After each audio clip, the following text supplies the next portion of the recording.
Oh, forgive me, Lord, for I know not what I do. How very dare I doubt Maximilian Verstappen, for potentially soon to be 5-time champion. I'd hyped up this battle into turn one between Maximilian Verstappen and King George, first of his name. I looked at the press conference. I saw that George had a very different countenance as versus the rest, in particular by stark comparison, by stark contrast even, one Lando Norris, when they were talking about the incidents for which Maximilian received a one-place grid penalty. George was adamant, fervent, more stern in his tone, slapped Maximilian Verstappen very condescendingly, proselytizing even on his racing boots. I took this as an indication that George Russell could potentially be the next one, could potentially face down the adversity, the fire-breathing dragon that is Maximilian Verstappen, and challenge him at the Qatar Grand Prix into turn one, lap one. How little did I know. Forgive me, for I know not what I do. Maximilian Verstappen, as always, as per usual, metronomic in his ability to deliver in the moments of most adversity. Turn one, lap one, again super aggressive in his defensive posture, angles his car directly at George Russell's, gets the inside, of course, and then it was all history from there. You do not let Maximilian Verstappen get up your inside and harbour aspirations of maintaining position. It doesn't happen. Gonzo, impossible. And that was the lot. That was all she wrote for George Russell. There was no coming back from there. Of course, Maximilian Verstappen is going to be last of the late breakers, if of course past his prologue, and their running barely makes any mistakes because Maximilian Verstappen is the Hulk. You should never get that dude angry. He drove angry and aggressively, and that is the most dangerous version of Maximilian Verstappen. But lest we forget, he wasn't perfect this Grand Prix.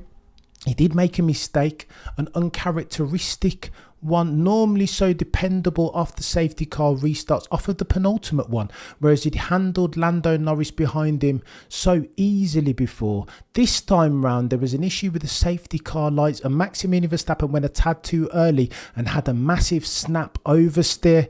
Again, Lando Norris found himself with an opportunity in his hands. All he needed to do was slipstream Max Verstappen and go up his inside, and potentially that would have been the race victory. Potentially. What did Lando Norris did? Exactly the same thing that he's done all season long. Seized defeat from the not insubstantial maws and jaws of victory by doing what? Going round the outside of Maximilian Verstappen, 4-time champion. Are you insane, Lando Norris? Did you not hear Maximilian Verstappen on the interview with BBC's Andrew Benson the other day say words to this effect, that no one will ever overtake me around the outside because that's simply not how I race? That to overtake Max Verstappen around the outside, that the 4-time champ sees this as a shame, almost like a slap in the face. It will never happen, therefore. So I don't understand why Lando Norris is still trying it. It makes no sense. And then there is karmic justice per Giampiero Lambiase, Max Verstappen's race engineer, at the hands of one Lando Norris, who again, there was an incident, there was a yellow flag. Max Verstappen does as you're meant to do for a yellow flag and blips the throttle. Just to do one of these, if you were karting, show that you see and acknowledge the fact that there is a yellow flag and there is danger ahead. Lando Norris pushes the margins, looks at the line and steps clean over it. There was no blip of the throttle as far as Lando Norris was concerned. And for that, the FIA came down hard on him and gave him a stop and go penalty in the pits that he needed to serve within the next 2 laps. In effect, dropping Lando Norris down to last place. Oh, the humanity. It is harsh, but surely, per GP, Max Verstappen's race engineer, karmic justice of sorts. George Russell had an absolute nightmare, not in and of his own doing, by the way. This by virtue of Mercedes' operational ineptitude, an 8-second pit stop. This is a storybook that we've all read before. Mercedes doing things that Mercedes have done that so characterises their multitudinous operational ineptitudes over the last 36 months. 8 seconds, not 3, or 4 or 5, an 8-second pit stop. They struggled to release the right rear of George Russell. Oh, the humanity. And if you do the maths, this is just basic counting. And an 8-second pit stop, take off the 8 seconds, and that puts him right alongside Maximilian Verstappen, competing therefore for a race victory. King George Russell of Kingsley in Norfolk will not be happy with that. Oh, and by the way, let's talk about Sir Lewis Hamilton, because I'm not sure where I can go with this fella right now. I know he's in a slump. I know he doesn't have the car underneath him to unlock the God tier level that we're so used to from Sir Lewis Hamilton as far as his peddling expertise. I know that. So it's unreasonable of me at this juncture to expect Sir Lewis of, 2018 Singapore to rock up and just show up. Same to 2007, 2008 Silverstone as an example, 2021 Brazil, turn 4 on Maximilian Verstappen. That Lewis Hamilton is on a sabbatical, preparing to go to pastures anew and eat himself some pasta at Maranello. Scuderia Ferrari settings, I get that. But to hear Sir Lewis say that he wants to park it up concerns me. This was similar, reminiscent even of Barcelona many moons ago, many cycles ago now, when Sir Lewis had an incident with Kevin Magnussen and said, let's just jack it in. Shortly thereafter, Lewis was to put in a generational drive, working his way up through the field and damn near winning the race. That's the Sir Lewis that I know and love. Where is that chap? Surely Still We Rise is analogous of never giving up.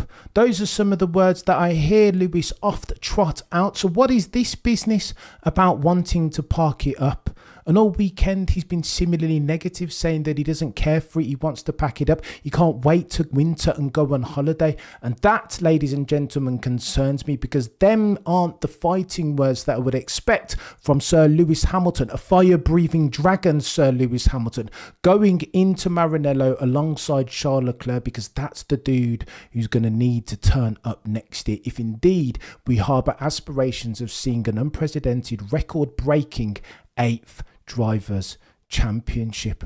Oh, and by the way, no news story with Checo Perez spinning on a straight all by himself in an RB20, the same car that Maximilian Verstappen used to win the race today. This has gone too far now. For the avoidance of doubt, if we're talking stats and figures, 2021 Singapore, Checo Perez won that race. Between now and then, he's won 2 races, 2, a grand total of. Maximilian Verstappen, between that period, over the same period of time, he's won 3 championships. I say all that to say this: Maximilian Verstappen between Singapore 2022 and now, the 1st of December 2024, Max Verstappen has won more championships than has Checo Perez won races. The time is now, Christian Horner, Helmut Marko. There are too many young, hungry lions waiting in the wings, whether that's Colapinto, Liam Lawson, Yuki Tsunoda, even Danny Rick, if indeed you want to bring him back, to stick with one Checo Perez. I know he brings in a lot of financial resources. We understand good and goddamn well at this point that Checo Perez's name and brand sells a lot of energy drinks in that part of the world, North America, Mexico, South America. I understand all of that. But if F1 meritocracy is a thing alive and well, as at the 1st of December 2024, then surely there is no better time than the present to jettison, flotsam and jetsam F1 driver, the man formerly known as the Mexican Minister of Defense. Ladies and gentlemen of the F1 jury, the prosecution rests. No further questions, Your Honour.